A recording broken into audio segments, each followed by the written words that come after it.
అండి ఇటీవల జరుగుతున్న రాజకీయ కుటుంత్రాలంతా చంద్రబాబు నాయుడు గారు చాలా దారుణంగా చేస్తున్నారు. ఈరోజు పేపర్ స్టేట్మెంట్ ఏమని ఇచ్చారంటే ఎలక్షన్ కోడ్కు ముందు ఏవైతే పథకాలు ఉన్నాయో ఈ వైఎస్ఆర్ రైతు భరోసా కానీ వైఎస్ఆర్ ఆసరా కానీ డ్వాక్రా రుణాలు ఎవరైతే ఉన్నారో వాళ్ళందరికి కూడా అమౌంట్ అనేది రిలీజ్ చేశారు. రైతులకు ఇన్పుట్ సబ్సిడీ కానీ అలానే కళ్యాణమస్తు, విద్యా దీవెన, వైఎస్ఆర్ ఈబీసీ నేస్తం, చేయూత ఇలాంటి అన్ని స్కీమ్స్ అన్నీ కూడా విడుదల చేశారు. అది బిఫోర్ ఎలక్షన్ కమిటీ ముందు కోడ్ ముందే అమలు చేశారండి. ఈ అమౌంట్ని ఇప్పుడు విడుదల చేశారు. కానీ ఈ అమౌంట్ అనేది ప్రతి అకౌంట్లోకి వేయమని చెప్పని హైకోర్టు ఆదేశాలు ఇచ్చినా కూడా పేదలకు అనేది ఎటువంటి అమౌంట్ ఇవ్వకుండా చేస్తున్నారు. మన పెన్షన్ కూడా ఆపేశారండి. 2 నెలల నుంచి ప్రజలు ఎంత కష్టాలు పడుతున్నారు.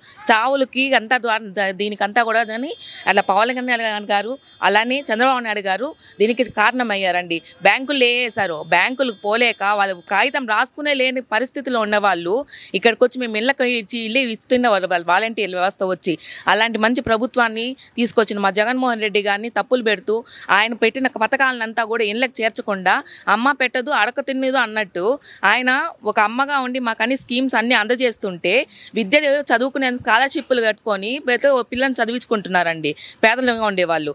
అలాంటి వాళ్ళకి ఈ సబ్సిడీ అమౌంట్లు కూడా రాకుండా స్కాలర్షిప్లు లేకుండా చేస్తే ఎలా ఉండాలని ఇట్లనే కదా రైతులందరూ ఆత్మహత్యలు చేసుకుంటూ ఇలాంటి ఉన్న సబ్సిడీ ఇన్పుట్ రాకుండా కళ్యాణ వస్తు ఆపేశారు. ఈబీసీ నేస్తం, చేయూత ఇవంతా కూడా ఈ ఎలక్షన్ కోడ్ అమలు కాకముందు వచ్చిన అమౌంట్ కూడా విడుదల చేయకుండా ఇలా ప్రజల్ని చాలా ఇబ్బంది పెడుతున్నారండి. చంద్రబాబు నాయుడు గారు, పవన్ కళ్యాణ్ గారు మీరు కోర్టు మీద స్టేలు తీసుకొని వచ్చేసి ప్రజలకి మీరు నోటి దగ్గర కూడు లాక్కున్నట్టు చేసి వాళ్ళు మట్టి కొడుతున్నారు మీరు నోట్లలో వాళ్ళకి. ఇది చాలా మీరు దారుణంగా చేస్తున్నారు. ప్రజలందరూ చూస్తున్నారు. మేమంతా కూడా ఎవరైతే మీరు ఆపారో ఏది జరగాలనుకుంటే జరుగుతుందని ఖచ్చితంగా జగన్మోహన్ రెడ్డి గారు సీఎంగా వస్తారు. మేము తెప్పించుకుంటాము. ఆయనకి మేము ఓట్లు వేస్తాము. ఆయనే మా సీఎం అవుతారు. ఆ డబ్బులు ఎలా రావాలో కూడా మాకు వస్తుంది.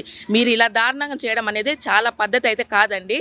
ఈ కోడ్ వచ్చేసి నిమ్మగడ్డ రమేష్ కుమార్ గారు ఈసీ గారు కోర్టు ఇచ్చిన ఆదేశాలను కూడా అతిక్రమించి మాకు అమౌంట్ కూడా రాకుండా చేస్తే ఇది ఎలా అండి? అసలు పేదల కోసము రాజకీయాలకు అతీతంగా కులమతాలకు అతీతంగా వస్తున్న అమౌంట్ని మీరు ఎలా ఆపుతారు?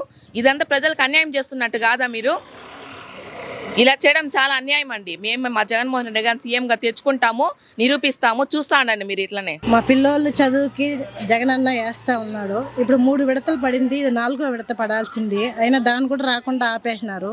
చాలా మంది చదువుల కోసం పిల్లల్ని ఎక్కడెక్కడో పంపిస్తున్నారు.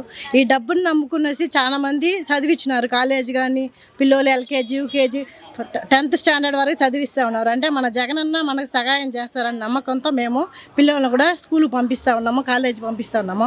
అయినా కానీ ఇటు మారిగా వాళ్ళు నిలిపేసి చంద్రబాబు నాయుడు కానీ మన పవన్ కళ్యాణ్ గారు కానీ దీనివల్ల వాళ్ళకి ఏం ఉపయోగం రాబోతుంది మాకైతే అర్థం కాలేదు. దాని గురించి మాకు కరోనా అప్పుడు ప్రతి ఒక్కరిని ఆదుకున్నాడు మా జగనన్న. దాన్ని మాత్రం మర్చిపోకుండా ప్రతి ఒక్కరు మేము జగనన్న గెలిపించుకుంటాము. మాకు ఈబీసీ నేస్తం పడతా ఉండింది. ఇంతకు ముందు పడింది, ఇప్పుడు పడలేదు. Second time పడాల్సింది. ఎలక్షన్ కంటే ముందే రావాల్సింది, ఇంతవరకు రాలేదు. మాకు ఈ చంద్రబాబు నాయుడు, పవన్ కళ్యాణ్ అడ్డుకుంటున్నారు.